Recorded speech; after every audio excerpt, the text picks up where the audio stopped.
Este es un mensaje más de Iglesia Logos. Síguenos en Facebook, YouTube e Instagram como iglesia.logos o visítanos en nuestros servicios domingos 11:30 de la mañana y miércoles 7:30 de la tarde. Estamos en Avenida Sanders y Eje Vial Juan Gabriel, en Ciudad Juárez, Chihuahua. Iglesia Logos, creados para alabanza de su gloria. Sabiduría espiritual.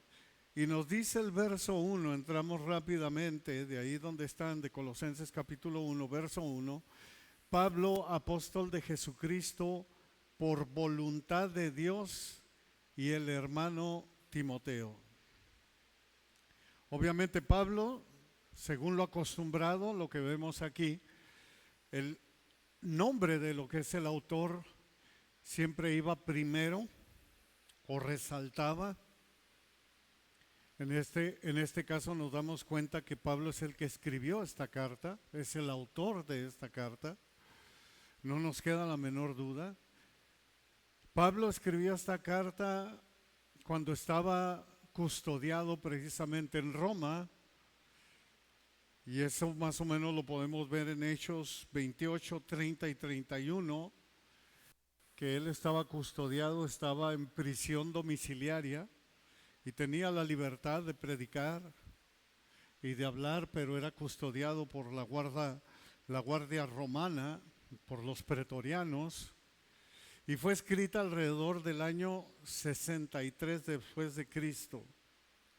Ahora, Epafras llevó la noticia al apóstol Pablo sobre las falsas enseñanzas que enfrentaba la iglesia de Colosas, lo que motivó precisamente al apóstol Pablo, y ahorita lo vamos a entender, escribir la epístola y enviarla con Tíquico y Onésimo. Es muy probable de que Pablo nunca haya visitado esta ciudad. No estoy diciendo que sí lo haya hecho, pero la mayoría de los eruditos cree que nunca visitó esta ciudad, o sea, nunca visitó a estos hermanos, a esta iglesia. Por ejemplo, en Colosenses 2:1, que después lo veremos, pero él les dice: porque quiero que sepan cuán grande lucha sostengo por ustedes y por los que están en la Odisea y por todos los que nunca han visto mi rostro. Apóstol de Jesucristo, dice, por la voluntad de Dios. Pablo sabía muy bien por qué y para quién había sido él llamado. El significado literal en el griego es apóstolos, que significa enviado, pero en este sentido es más profundo. Prácticamente es un portavoz autorizado por Dios para revelar la palabra de Dios. Muy parecido, obviamente, o igual que el profeta del Antiguo Testamento. Por eso, en Efesios 2:20 leemos: edificado sobre el fundamento de los apóstoles y los profetas.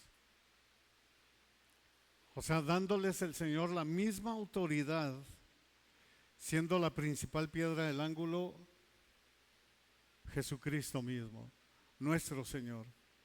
Es alguien a quien se le ha dado la autoridad de haber recibido instrucciones personales de nuestro Señor Jesucristo. Eso era un apóstol, o eso es ser un apóstol, aunque Pablo es el último. En Gálatas 1, 11 y 12 leemos: mas les hago saber, hermanos, dice Pablo, ¿verdad?, que el evangelio anunciado por mí no es según hombre, pues yo ni lo recibí ni lo aprendí de hombre alguno, sino por revelación de Jesucristo. Es por eso que Pablo es considerado apóstol. Sabemos que Matías fue el que sustituyó a Judas, y que el requisito para ser apóstol es que deberían de haber estado desde el bautismo de Jesucristo hasta su muerte y ascensión.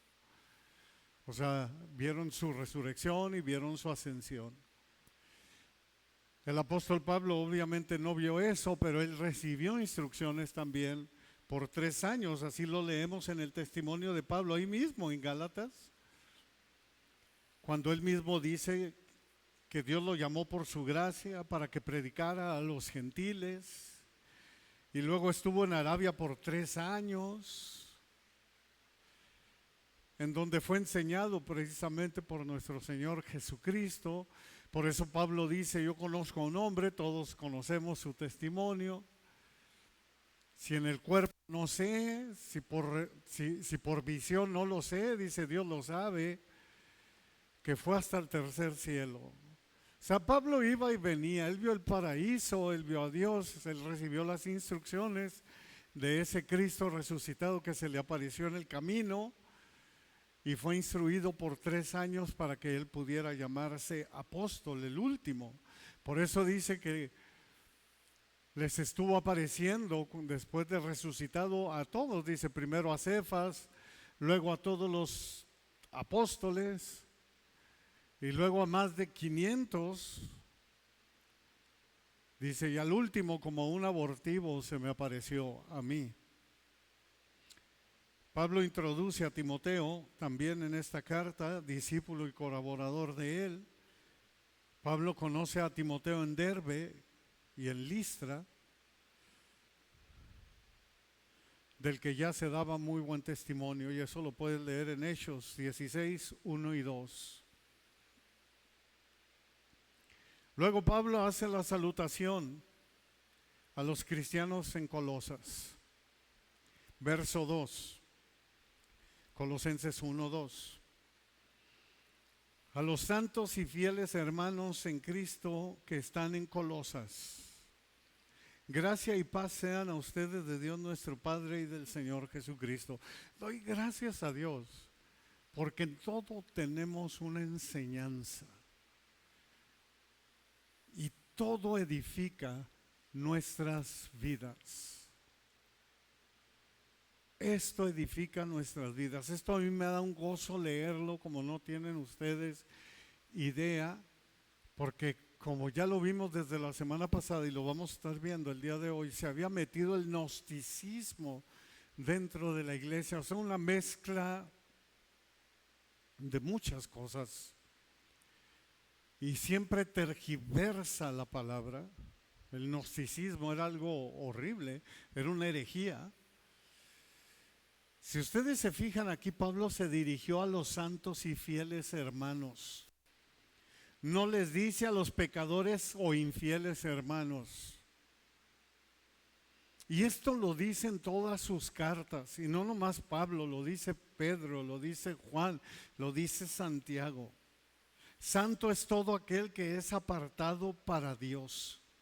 Nunca verás en ninguna de las salutaciones de las epístolas que digan Pedro pecador a todos los pecadores que están en tal lugar. Tampoco lo vas a ver en Juan pecador a todos los pecadores, o Santiago pecador a todos los pecadores. No, jamás. Jamás. Yo no sé esos modismos que hoy en día andan.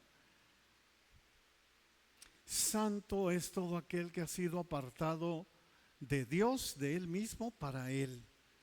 Es el que te llamó de las tinieblas y te trasladó de las tinieblas a su luz. Por eso les digo que gracias a Dios que en todo tenemos una enseñanza. Por ejemplo, en primera a Corintios, el apóstol Pablo les escribe en 1 Corintios 1, 1 y 2, dice, Pablo, llamado a ser apóstol de Jesucristo por la voluntad de Dios, o sea, igual que con los colosenses, y el hermano Sóstenes, acá no fue Timoteo, fue Sóstenes, a la iglesia de Dios que está en Corinto, a los santificados en Cristo Jesús, llamados a ser santos con todos los que en cualquier lugar invocan el nombre de nuestro Señor Jesucristo, Señor de ellos y nuestro. ¿Llamados a ser qué? Santos.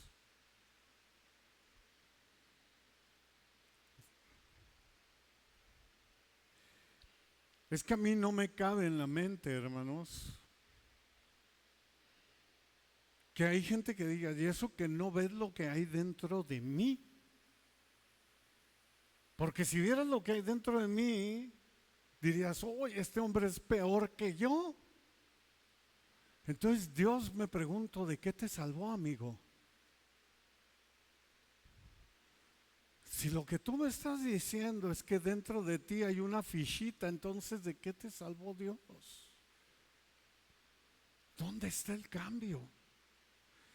Y como les he dicho varias veces, hasta parece que se jactan, como si quisieran hacer una nueva religión y de justificarse a todo el mundo, decir, es que todos somos pecadores.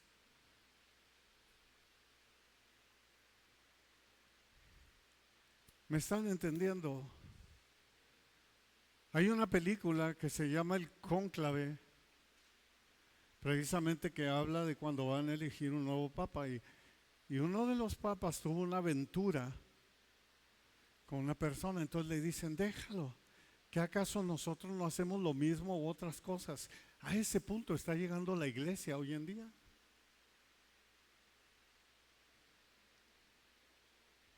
Encubrir pedófilos, a encubrir gente, porque todos somos pecadores. A mí en una ocasión me dijo un hermano, porque le dije de un psicópata que había matado a algunas personas, y dale gracias a Dios, hermano, porque por la gracia de Dios tú serías igual que esa persona. No, no. Casi te lo puedo asegurar y estoy seguro que yo nunca sería un psicópata.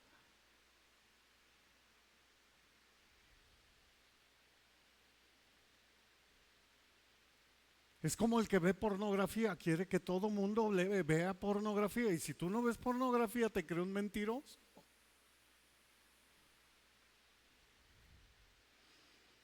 O el homosexual, que en mis tiempos decía que todos los hombres teníamos algo de homosexual. ¿Están entendiendo? No, Dios te vino a transformar y a cambiar. Es obvio que si estás en Cristo, nueva criatura eres. Las cosas viejas pasaron. Tienes que quitarte la vieja naturaleza. Ahora todo es hecho nuevo. Hay un hombre nuevo dentro de nosotros.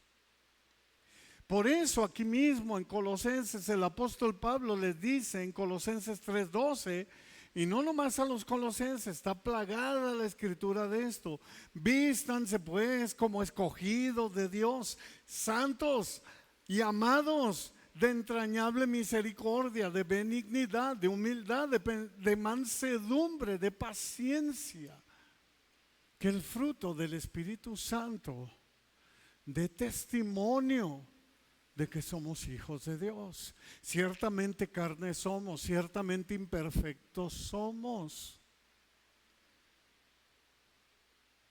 pero hay un cambio que Dios está produciendo en cada uno de nosotros. Así que mucho cuidado con lo que escuchamos y la mala información que metemos a nuestra mente. Cuidado con el gnosticismo cristiano.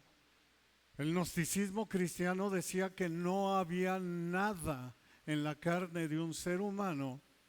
Por eso es que viene de ahí la doctrina de Calvino, de que el hombre está en total depravación, que en realidad no es la doctrina de Calvino, es la doctrina de Agustín. Y Agustín por mucho tiempo abrazó el gnosticismo, las ideas de Platón.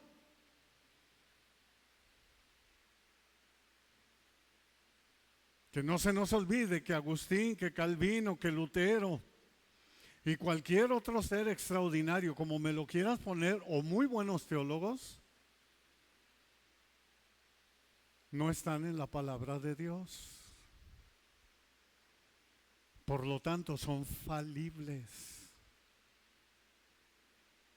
Hablar de Pedro, Juan, Pablo, Santiago, Judas, Moisés, David, es hablar de hombres que fueron inspirados por el Espíritu Santo, y lo que ellos escribieron es infalible, es Palabra de Dios. Isaías, Zacarías, Oseas, Amós, etcétera, etcétera. Eso es muy distinto. No caigamos en el error de la tradición o de la religión que tiene sus mandamases y de ahí no se pueden salir. Mucho cuidado. Mucho cuidado. Nadie puede estar por encima de la palabra de Dios. Ella nos enseña todo, allí está todo.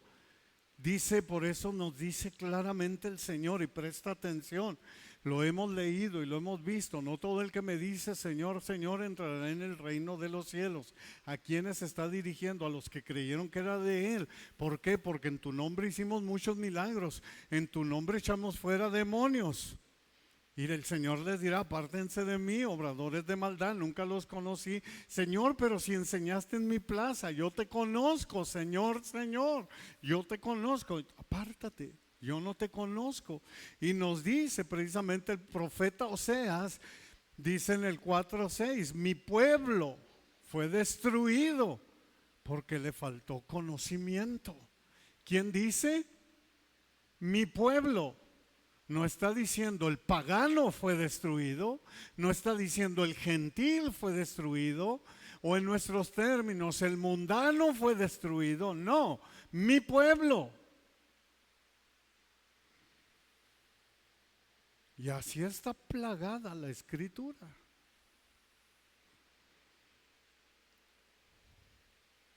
Luego Pablo les dice que están en Colosas, quizá la iglesia de Colosas será una de las más pequeñas a la cual Pablo había escrito. Podría sorprendernos el amor de Pablo por las almas. Yo me quedo sorprendido, en verdad, el amor de este hombre por las almas, que haya puesto su atención en los cristianos de Colosas. En una iglesia que ni siquiera la inició él mismo. Pablo vio en Colosas que era lo suficientemente importante, igual que las demás. Pablo les escribió porque había problemas de herejía que iban en contra del verdadero evangelio y confundían al cristiano. O sea, las almas estaban en peligro, y dice Pablo, no puede ser. Cuando va y le informa a Epafras lo que está pasando en Colosas, Pablo dice, no puede ser. Hay que atacar esta herejía. Y escribe la carta. Y qué bendición por esta carta, porque queda registrada como parte de la palabra de Dios, inerrante, infalible.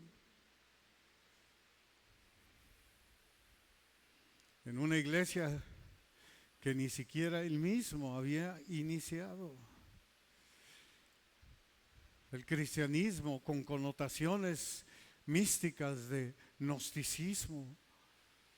El ambiente religioso del primer siglo era muy parecido al nuestro hoy en día, y yo creo lo será por siempre hasta que el Señor venga y establezca su reino. Eran tiempos de mezclas de religiosas con personas que tomaban prestado un poquito de acá, tomaban prestado de acá. Hoy en día hasta se toma prestado del mundo para meterlo a la iglesia. Eso era el gnosticismo. Colosenses 2:8 dice, miren que nadie los engañe por medio de filosofías y huecas sutilezas, según las tradiciones de los hombres, conforme a los rudimentos del mundo y no según Cristo.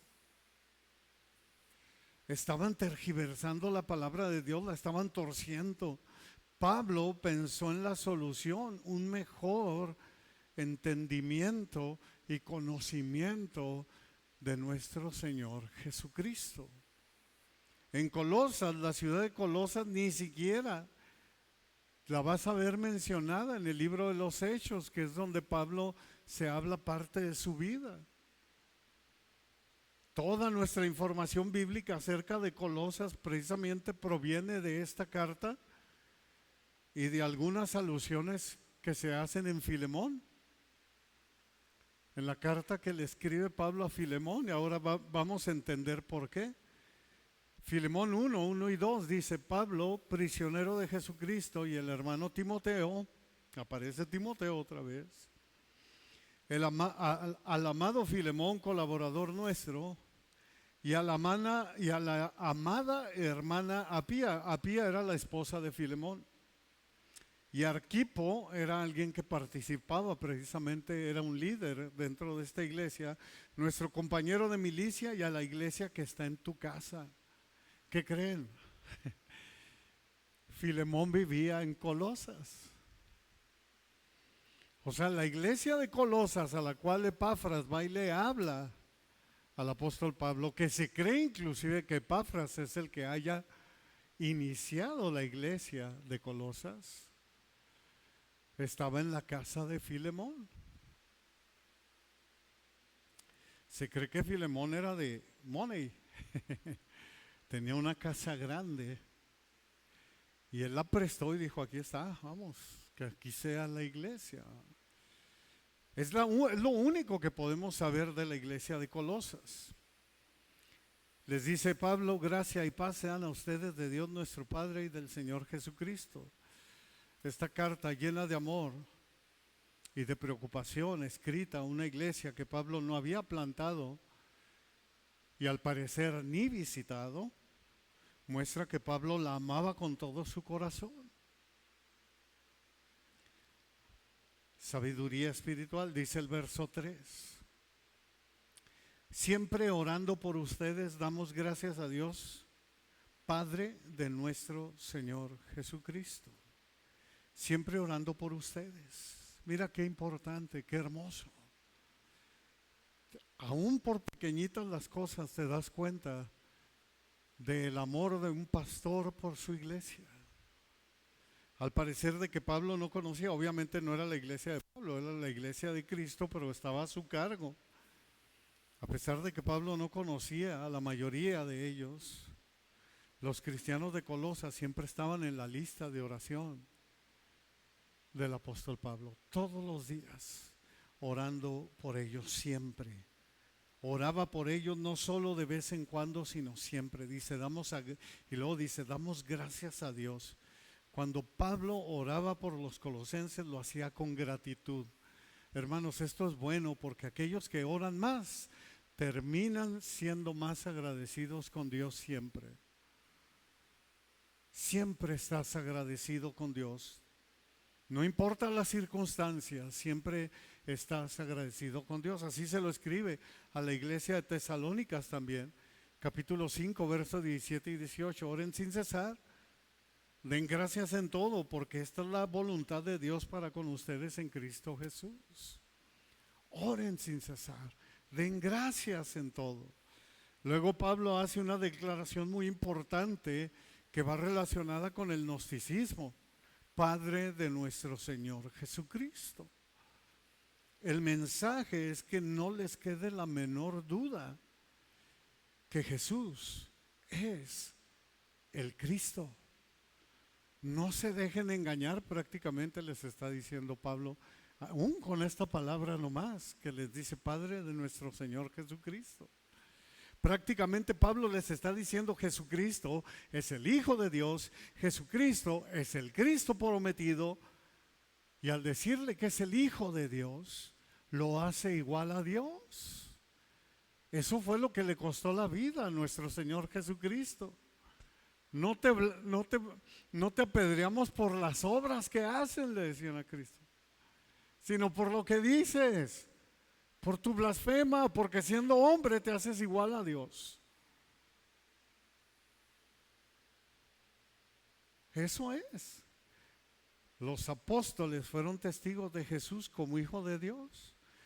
Por ejemplo, el escritor de Hebreos escribió en Hebreos 1:5, porque ¿a cuál de los ángeles dijo Dios jamás: mi hijo eres tú, yo te he engendrado hoy? Y luego cita el Salmo 2:7 de David. Y otra vez yo seré a él padre y él será a mí hijo. El apóstol Juan escribió en el capítulo 1, verso 14, y aquel verbo fue hecho carne y habitó entre nosotros. Y vimos su gloria, gloria como del unigénito del Padre, lleno de gracia y de verdad. Y luego leemos del apóstol Pedro en 2 de Pedro capítulo 1, versos 16 al 18, porque no les hemos dado a conocer el poder y la venida de nuestro Señor Jesucristo siguiendo fábulas artificiosas. Les dice Pedro, esto no es un cuento, sino como habiendo visto con nuestros propios ojos su majestad. Pues cuando Él recibió de Dios Padre honra y gloria, le fue enviada desde la magnífica gloria una voz que decía, este es mi Hijo amado, en el cual tengo complacencia. Y dice Pedro, y nosotros oímos esta voz enviada del cielo cuando estábamos con Él en el Monte Santo. No había ninguna duda. Pablo, tomando la palabra en Antioquía de Prisidia, dijo en una sinagoga, Hechos 13, 32 y 33, y nosotros también les anunciamos el evangelio de aquella promesa hecha a nuestros padres, la cual Dios ha cumplido a los hijos de ellos y a nosotros, resucitando a Jesús, como está escrito también en el Salmo 2, en el de David, y cita las mismas palabras que citó el autor de Hebreos, Salmo 2:7. Mi hijo eres tú y yo te he engendrado hoy. Dice, esta promesa nosotros la hemos visto. Siendo que la falsa enseñanza gnóstica no creía en la deidad de Cristo, el mensaje fue claro: Jesús es el Cristo, Jesús es Dios. ¡Qué bendición! Sabiduría espiritual. Versos 4 y 5, Colosenses 1, 4 y 5. Habiendo oído de su fe en Cristo, viene el testimonio de los de Colosas que Epafras le dice a Pablo, ¿eh? Dice, habiendo oído de su fe en Cristo y del amor que tienen a todos los santos, a causa de la esperanza que les está guardada en los cielos, de la cual ya han oído por la palabra verdadera del Evangelio. Esto significa que Pablo había escuchado su buen testimonio de su fe en Cristo Jesús y del amor que tenían por todos los santos. Una fe genuina en Jesús siempre llevará como compañero un verdadero amor por el pueblo de Dios. Y les dice Pablo, a causa de la esperanza que les está guardada en los cielos. Qué hermoso es que en aquel tiempo, en lugar de espantarse de ese día, anhelaban ese día, anhelaban su regreso, anhelaban estar en la presencia de Dios. Por eso es que Pablo los motiva con su destino final. El día glorioso en que tú y yo, hermanos, y esto debemos de tomar, cuando tú escuches que nuestro Señor viene pronto, bendito sea Dios, sí Señor, ven pronto.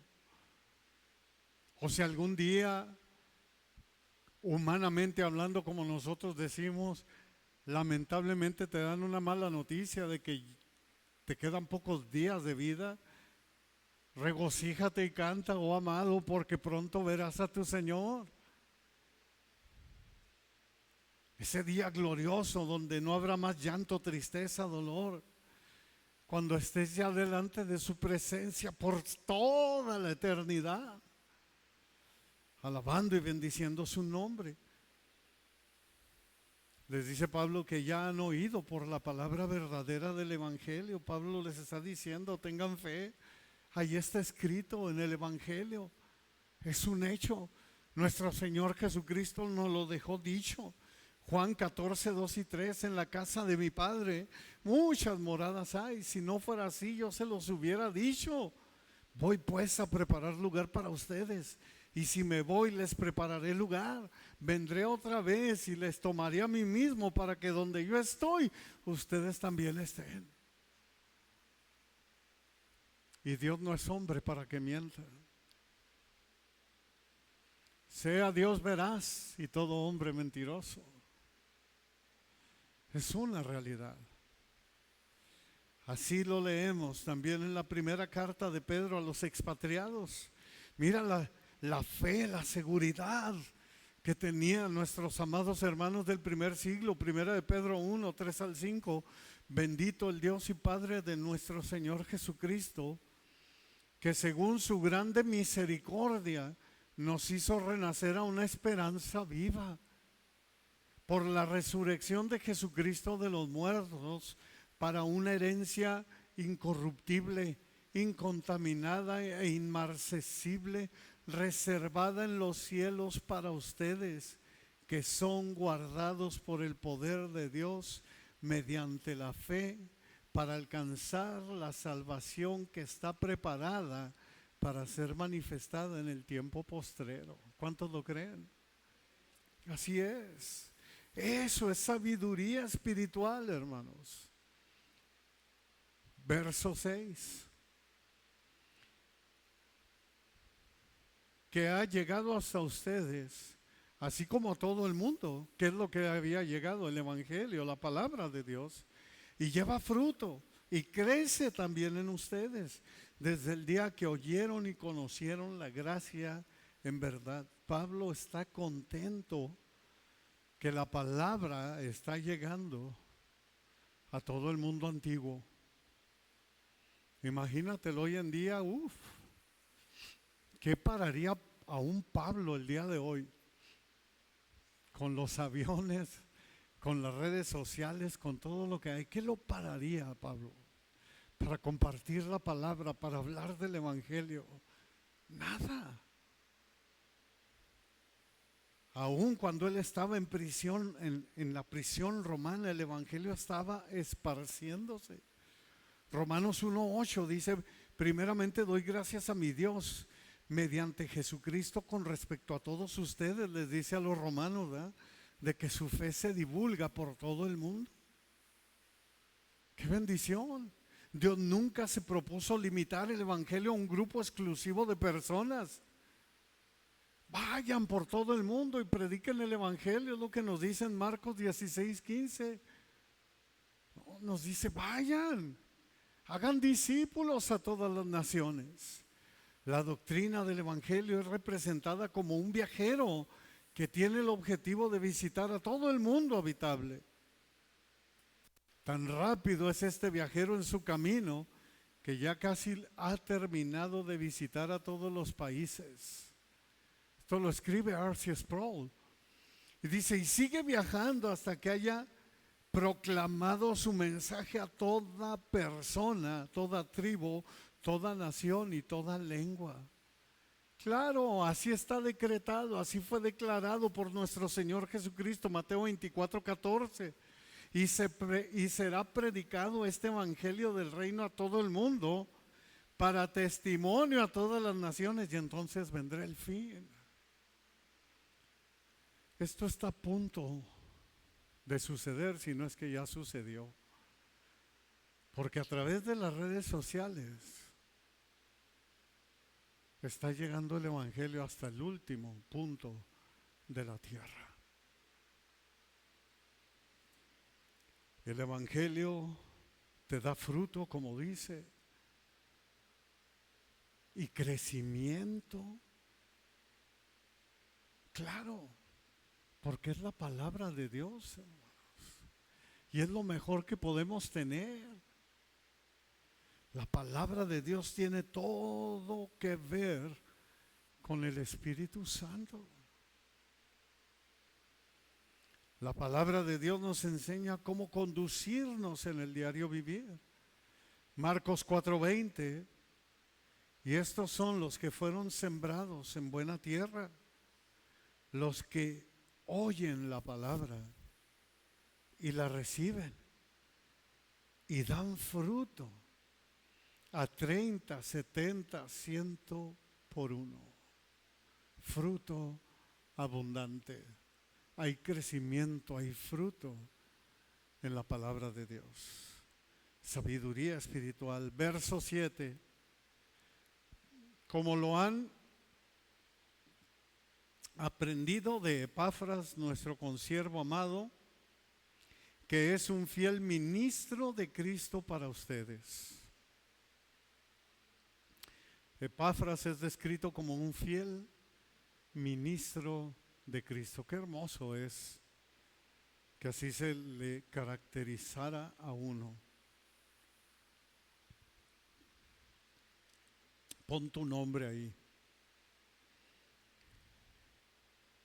Un fiel o una fiel ministro de Cristo para ustedes. La palabra ministro no significa superior. No, ministro significa uno que sirve, un colaborador, en este caso de Pablo, y también estaba con Pablo en Roma sirviéndole durante su encarcelamiento. Pablo encargó a los colaboradores Tíquico y Onésimo la tarea de llevar la carta precisamente a Colosas, junto con las cartas de Filemón y a los Efesios. Por eso, si te fijas, la salutación que le hace a Filemón es muy parecida a la que le hace a la iglesia de Colosas, porque se escribieron en ese mismo tiempo. Por eso también aparece Timoteo ahí en la carta. La carta fue un antídoto teológico para corregir las falsas enseñanzas y reafirmar la supremacía de Cristo. Cristo sobre todo, prácticamente. No se dejen engañar, Cristo es sobre todo. En Cristo está absolutamente todo. Hay un solo mediador entre Dios y los hombres, Jesucristo hombre. Nadie más. La supremacía de Cristo. Verso 8, quien también nos ha declarado su amor en el Espíritu. Epafras fue y dio buen testimonio de los hermanos de Colosas, hablando del amor que tenían, del amor en el Espíritu. ¿Qué significa el amor en el Espíritu? Es el amor que viene del Espíritu Santo, es el amor de Dios. En Juan 13:34 es ese amor que dice Cristo: un mandamiento nuevo les doy, que se amen unos a otros como yo los he amado, que también se amen unos a otros. Esto cuando se escribe, hermano, no se escribe nomás, es que esto se le ocurrió a Pablo. No, lleva toda la teología bíblica ahí. Lleva a Cristo impregnado en cada palabra. Así se muestra el amor del Espíritu, el amor de Dios. El amor que Cristo nos dio es el amor que nosotros debemos transmitir. Recordemos que el amor es fruto del Espíritu Santo. Es el vínculo perfecto, había dicho el apóstol Pablo, inspirado por el Espíritu Santo en el capítulo del amor, en 1 Corintios 13. Este es el mensaje de nuestro Señor Jesucristo, es el mensaje del Espíritu Santo a la iglesia. En Juan 13:35 dice: en esto conocerán todos que son mis discípulos, si tienen esa clase de amor. Es el verso que le siga. Como yo los he amado, si tienen amor los unos por los otros, que tengan ese amor. Hermanos, tenemos mucho que aprender en la palabra. Primera de Juan 3:14 dice: nosotros sabemos que hemos pasado de muerte a vida, o sea que realmente estamos en Cristo, es lo que está diciendo, en que amamos a los hermanos. El que no ama a su hermano permanece en muerte, o sea, no ha nacido de nuevo. En resumen, Colosenses 1, del 1 al 8, se enfoca en el mensaje de gratitud de Pablo por la fe, el amor, la esperanza de los cristianos, quienes fueron alcanzados obviamente por la gracia de Dios a través del Evangelio, resaltando la suficiencia de Cristo y enfatizando que la salvación se recibe únicamente a través de tener nuestra fe puesta en Cristo. Destaca el conocimiento de la voluntad de Dios y el crecimiento espiritual que produce fruto de amor. ¿Cuál es la voluntad de Dios? Su palabra. Es su palabra. ¿Cuál es la voluntad de Dios para mí? Pudieras decirlo como yo lo he dicho muchas veces. Y me dice el Señor, obedece mi palabra. Obedece mi palabra y estarás en mi voluntad. Amén. Esa es la sabiduría espiritual.